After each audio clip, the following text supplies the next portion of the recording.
Dios le bendiga, mis amados hermanos.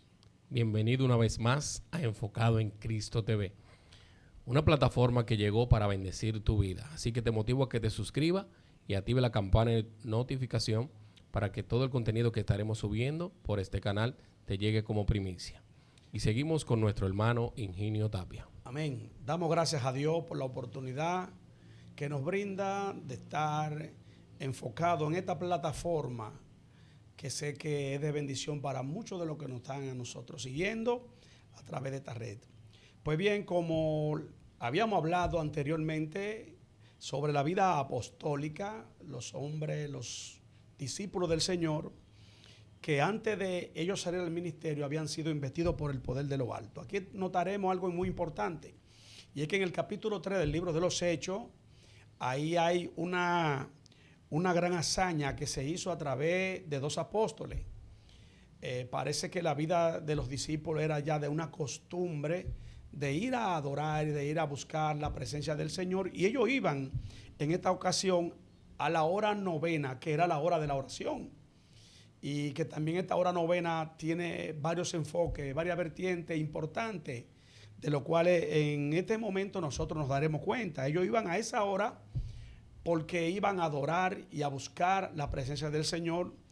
Y dice la palabra allí en el capítulo 3, verso 1, Pedro y Juan subían juntos al templo a la hora novena, la hora de la oración.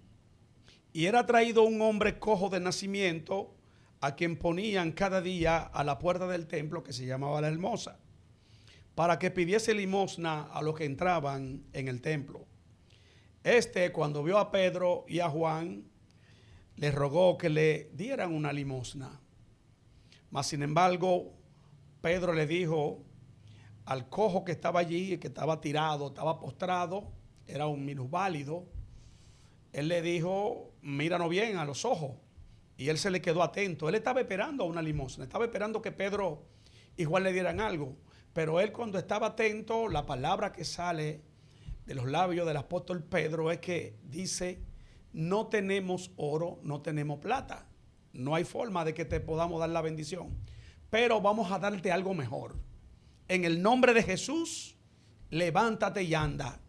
Y dice la palabra que tomando ambos, uno por cada mano, levantaron al cojo, y el cojo se le restablecieron los pies, los tobillos, y empezó a saltar y a alabar y a glorificar al Señor en este lugar. Fue un gran milagro que pasó en este momento, que quizá el cojo no se lo esperaba, pero fue esa grande bendición que Dios permitió para la vida del cojo, y a la vez la manifestación del poder del Espíritu Santo que era operado a través de los apóstoles. A esa hora novena tenemos que hacer un enfoque y tenemos que irnos un poquito más allá, más atrás del Antiguo Testamento. La hora novena era la hora del sacrificio de la tarde. Había primero una presentación que era a la hora tercera, y esto tiene un enfoque importante. Jesús fue crucificado a la hora tercera, pero a la hora novena fue cuando él expiró. Y la hora novena, que era la hora de las 3 de la tarde, cuando se presentaba en la antigüedad el Cordero para quitar el pecado del pueblo, Jesús expiró a las 3 de la tarde y dijo: consumado es. Y al consumarse, él estaba diciendo que cumplía con todo el propósito enfocado para la dispensación de borrar el pecado de toda la humanidad. Pero los apóstoles aquí se acostumbraron a orar a esta hora, y era la hora como si fuera del sacrificio, pero en esta ocasión iban a orar allí para buscar la dirección divina del Espíritu Santo. Y nos topamos aquí con este gran milagro, pero hay un problema, y es que esta hazaña trajo como consecuencia un gran problema porque la multitud se agolpó maravillado con esto. La gente quería adorar a Pedro, y Pedro dijo: señores, pero ¿y por qué se maravillan? Nosotros no hemos más que hecho la palabra, hemos mencionado la palabra en el nombre de Jesús. Y esto trajo como consecuencia que luego a Pedro y a Juan se le interrogara acerca de esta actividad, y trajo como consecuencia de que lo llevaran para que pudieran dar alguna respuesta y lo llevaron ante el concilio. Lo presionaron para que no hablaran en el nombre de Jesús. Era el nombre poderoso, era el nombre que a través de que cuando se mencionaba los cielos se abrían, se rompían las cadenas. Los apóstoles, su tema principal era la resurrección. Ese era el tema principal de la prédica apostólica. Cuando lo llevaron hasta el concilio, dice la palabra de Dios que Dios le dio el poder, le dio el valor de ellos poder testificar con valor, con denuedo, y no pudieron amedrentarse a causa de que estaban ante Ainac, Caifás, los sumos sacerdotes, estaban todos los líderes del pueblo allí cuando lo agarraron para apresarlo. Y no pudieron hacerle nada, pero siguió con la presión porque el pueblo empezó a demandar de que no se le hiciese nada a estos dos hombres. Aún así buscaron testigos falsos para acusarle y finalmente a Pedro y a Juan lo metieron preso. Pero viene de nuevo otra gran hazaña aquí. Y es que mientras están presos ellos, dice la palabra de Dios que Dios mandó un ángel y lo liberó de la cárcel. Pero hay algo importante, que lo liberó y los guardas no se dieron cuenta. Pero algo importante, las celdas quedaron todas cerradas. No hubo un candado roto allí. Y ellos, pensando que los apóstoles estaban presos, que lo fueron a buscar para volverlo a interrogar, cuando fueron a la prisión, encontraron la prisión cerrada, como si nada hubiese pasado. Esto trajo una gran confusión entre ellos y vimos aquí cómo verdaderamente empezó el Señor a glorificarse a través de Juan, a través de Pedro. Y algo que me llama la atención mucho aquí es que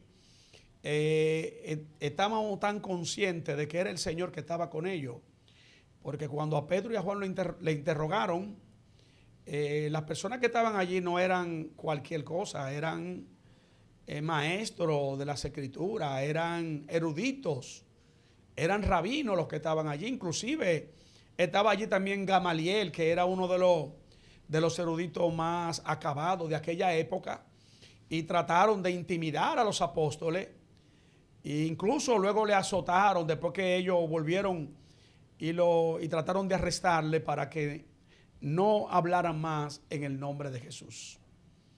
Aún así vino una referencia, hubo una gran discusión, hubo una gran confusión entre los fariseos, los saduceos y este grupo del Sanedrín que estaba allí congregado para intimidar a los discípulos, pero era evidente lo que allí había pasado.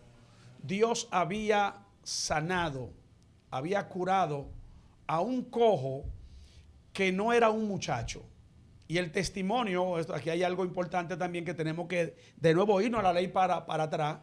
Si hubiese sido un joven que se sana allí, hubiese estado en tela de juicio la curación, porque era un muchacho y podía ser manipulado.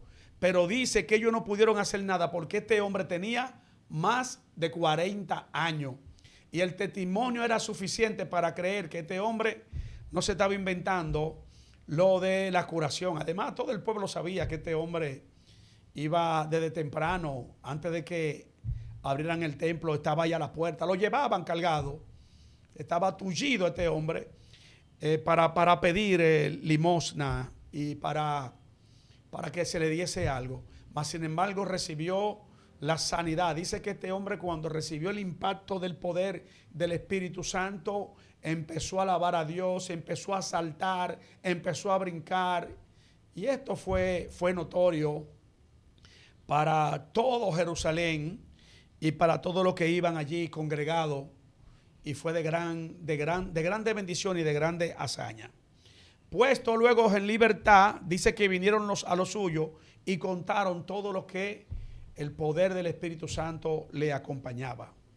Nos llama mucho la atención de que los apóstoles, cuando estaban ante la defensa, ellos le trajo una intriga. ¿Cómo es que estos galileos, personas que eran no eran letrados, eran personas atrasadas, hablando léxicamente, no tenían un buen desenvolvimiento en palabras, eran gente del vulgo, gente de barrio, gente que no tenían desenvolvimiento para expresarse, pero lo que aquí había era algo fuera de serie, algo fuera de connotación.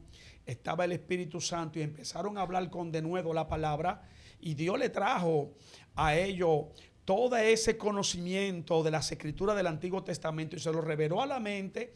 Y mientras ellos disertaban ante grandes estos eruditos, ellos se asombraron porque verdaderamente cómo esta gente en tan poco tiempo se habían preparado y entendieron que andaban, dice las escrituras, con Jesús. Es increíble. La influencia de Jesús sobre los apóstoles fue algo grande.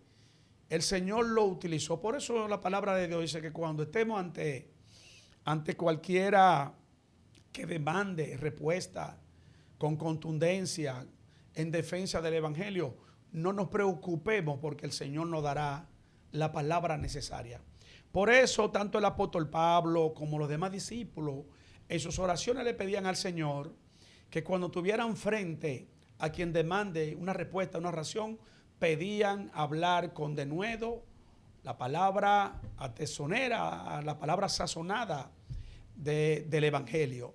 Y es algo importante, siempre el Señor va a capacitar, por más sencillo que sea un creyente, cuando está en la mano del Señor, el Señor le dará la palabra necesaria para quien demande razón con contundencia. De manera que aquí vimos este milagro. Luego la fama de los apóstoles se fue extendiendo grandemente por todo Jerusalén, y aún estas presiones que le hicieran no pudo detener el avance. Lo intimidaron para que no hablaran más en el nombre de Jesús. Mas sin embargo ellos tomaron las respuestas necesarias diciendo: pregunten ustedes, analicen ustedes a quién es mejor obedecer, si a Dios o a los hombres. Ellos prefirieron obedecer a Dios y no se intimidaron, no importa la intimidación. Algunas veces nosotros nos pasa como que nos sentimos como tímidos al hablar la palabra del Señor. Sin embargo, el Señor nos insta a través de su Espíritu Santo para que hablemos la palabra con libertad, hablemos la palabra sin ninguna censura. ¿Por qué? Porque es el Espíritu Santo quien va a poner la palabra necesaria en nuestros labios. De manera que luego de esta curación vimos cómo se fue expandiendo la fama, y luego naturalmente a través de esto vino una grande persecución para los discípulos. Aún así no tuvieron temor de hablar. Además, esto fue lo prometido por el Señor. El Señor había dicho en la gran comisión, cuando le había dicho a ellos: vayan y sean investidos del poder de lo alto, para que ustedes me sean testigos, primeramente en Jerusalén, que era la prioridad, y luego iban a ir a Samaria, después de Judea naturalmente. Y los tres sitios principales para la expansión del Evangelio eran Jerusalén, Samaria, Judea y luego Samaria.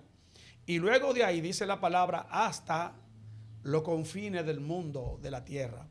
De manera que el cumplimiento profético, la dispensación apostólica todavía no se ha acabado, sigue en nuestro tiempo. La dispensación apostólica solo se acabará cuando la iglesia del Señor sea levantada por el Espíritu Santo. De manera que lo que hicieron los apóstoles en la antigüedad, cerca ya de 2000 años, es algo que todavía repercute en nuestro tiempo.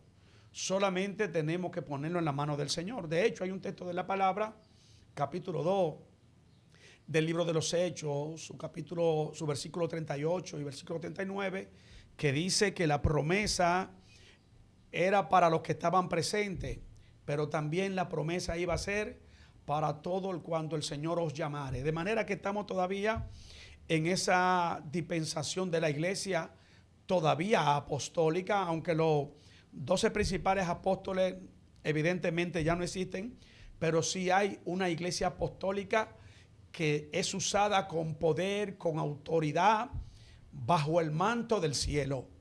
De manera que instamos a que seamos llenos de esa cobertura. Ella está ahí. Algunas veces nosotros estamos clamando como que el Espíritu Santo esté en el aire para que venga. El Espíritu Santo no está en el aire. Eso es toda falsedad. Y llamamos al Espíritu Santo como que Él está lejos. La palabra de Dios dice que de que creíste fuiste sellado con el sello de la redención, pero aún así dice la palabra que cuando nosotros creímos en el nombre de Jesús, fuimos sellados y se nos dio las arras del Espíritu, la promesa, de manera que el Espíritu Santo está en nosotros. Y cuando la palabra de Dios dice, según tanto el capítulo 14 como el capítulo 17 de Juan, que hablan de eso, de que el Señor le daba la promesa de que iba a estar el Espíritu Santo en la iglesia, en el creyente, en el pueblo, es dentro. Entonces nosotros lo que tenemos que hacer es sacar, porque está dentro de nosotros, sacar la manifestación, la articulación. ¿Y cómo lo hacemos? Solamente tenemos que clamar, pedir, buscar en oración, buscar a través del conocimiento de la palabra. Y dice la palabra que el que pide recibe, que el que busca halla, que el que toca se le abrirá. De manera que nosotros tenemos, hermano, las puertas, la ventana de los cielos disponible, toda la cobertura de Dios para nosotros, porque el Espíritu Santo está en el corazón de la iglesia, y la iglesia somos independientemente uno en el Señor. Aunque somos muchos creyentes, solo hay una iglesia, y tú eres la iglesia, yo soy la iglesia, y todos aquellos que reciben la palabra, reciben la promesa, ya están injertados dentro del plan para la manifestación del poder del Espíritu Santo. De manera que cuando se te presente la ocasión de orar por un enfermo, no tenga temor, pon sus manos sobre él, ora y decláralo sano y libre. Tienes que orar con fe. La fe es indispensable para que los milagros ocurran. Vamos a llamar las cosas que no son como si fuesen. Tenemos de parte de Dios esa cobertura del poder del Espíritu Santo. Ciertamente nosotros no sanamos, no curamos, pero el poder, el don, la articulación que está dentro de nosotros sí puede hacerlo. De manera que tú puedes también hacerlo, ser parte de lo que es la iglesia apostólica del Señor, que todavía sigue obrando, haciendo milagros y señales. La palabra de Dios dice claramente, las señales son para los que creen. Y dice la palabra claramente, en mi nombre echarán fuera demonios, en mi nombre hablarán nuevas lenguas, en el nombre de Jesús podemos sanar a los enfermos, en el nombre de Jesús podemos, amén, decretar que los cimientos de las tinieblas son sometidos bajo los pies de Cristo. Solamente tenemos que decir la palabra. Así como el centurión le dijo a Jesús, solo di la palabra y mi criado sanará. De manera que los apóstoles, mientras estaban con Cristo, tomaron como referencia estas señales, estos milagros, y sencillamente oraban y los enfermos eran sanos. Hacemos un llamado a la conciencia, a lo espiritual, a las personas que piensan en el por qué hay tantos enfermos en el pueblo de Dios. ¿Cuántas personas enferman en el pueblo de Dios? Cristianos. Las enfermedades siempre van a existir. Podemos un día estar enfermos. Pero la palabra de Dios nos manda a orar por los enfermos. ¿Está alguno enfermo? ¿Está alguno afligido entre nosotros? Llamen a los ancianos, llamen a los que tienen el llamado, llamen a aquellos que oran, y la oración de fe sanará y curará al enfermo. Y si hubiese cometido pecado, aún le serán perdonados. Es la articulación que el Señor nos da de la glosolaria, de la palabra, de la autoridad, para llamar las cosas que no son como si fuesen. De manera que en el nombre de Jesús te ordeno que te levante de la enfermedad donde está. En el nombre de Jesús te ordeno por la palabra que reciba la palabra, el poder, y sé sano en esta hora. Sé libre de toda enfermedad. Sé libre de toda fiebre, de toda tribulación en este momento. Declárate con gozo, con alegría, y son rotas las cadenas en el nombre de Jesús. Seguimos avanzando más luego con el tema apostólico para este tiempo. Dios te bendiga. Así que hemos llegado al final de este tema, así que nos vemos en una próxima. Dios te bendiga mucho.